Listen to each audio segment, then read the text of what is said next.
ഉത്തമഗീതം അധ്യായം 6. സ്ത്രീകളിൽ അതിസുന്ദരിയായുള്ളവേ, നിന്റെ പ്രിയൻ എവിടെ പോയിരിക്കുന്നു? നിന്റെ പ്രിയൻ ഏതു വഴിക്ക് തിരിഞ്ഞിരിക്കുന്നു? ഞങ്ങൾ നിന്നോടുകൂടെ അവനെ അന്വേഷിക്കാം.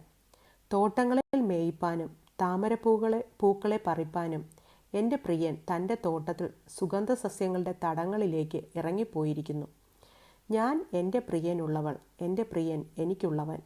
അവൻ താമരകളുടെ ഇടയിൽ മേയിക്കുന്നു. എൻ്റെ പ്രിയെ, നീ തിർസ പോലെ സൗന്ദര്യമുള്ളവൾ, യെരൂശലേം പോലെ മനോഹര, കൊടികളോട് കൂടിയ സൈന്യം പോലെ ഭയങ്കര.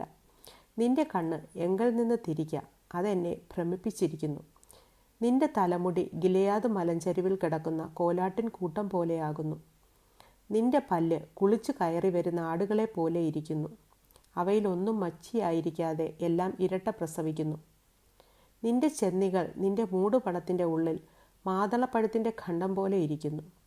60 രാജ്ഞികളും 80 വെപ്പാട്ടികളും അസംഖ്യം കന്യകമാരുമുണ്ടല്ലോ.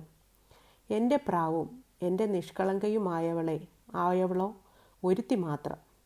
അവൾ തൻ്റെ അമ്മയ്ക്ക് ഏകപുത്രിയും തന്നെ പ്രസവിച്ചവൾക്ക് ഓമനയുമാകുന്നു. കന്യകമാർ അവളെ കണ്ടു ഭാഗ്യവതി എന്ന് വാഴ്ത്തും.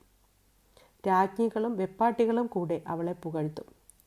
അരുണോദയം പോലെ ശോഭയും ചന്ദ്രനെപ്പോലെ സൗന്ദര്യവും സൂര്യനെപ്പോലെ നിർമ്മലതയും കൊടികളോട് കൂടിയ സൈന്യം പോലെ ഭയങ്കരത്വവും ഉള്ളോരിവൾ ആർ. ഞാൻ തോട്ടിനരികെയുള്ള സസ്യങ്ങളെ കാണേണ്ടതിനും മുന്തിരിവള്ളി തളിർക്കയും മാതളനാരകം പൂക്കുകയും ചെയ്തുവോ എന്ന് നോക്കേണ്ടതിനും അക്രോത്ത് തോട്ടത്തിലേക്ക് ഇറങ്ങിച്ചെന്നു. എൻ്റെ അഭിലാഷം ഹേതുവായി ഞാൻ അറിയാതെ എൻ്റെ പ്രഭുജനത്തിൽ രഥങ്ങളുടെ ഇടയിൽ എത്തി.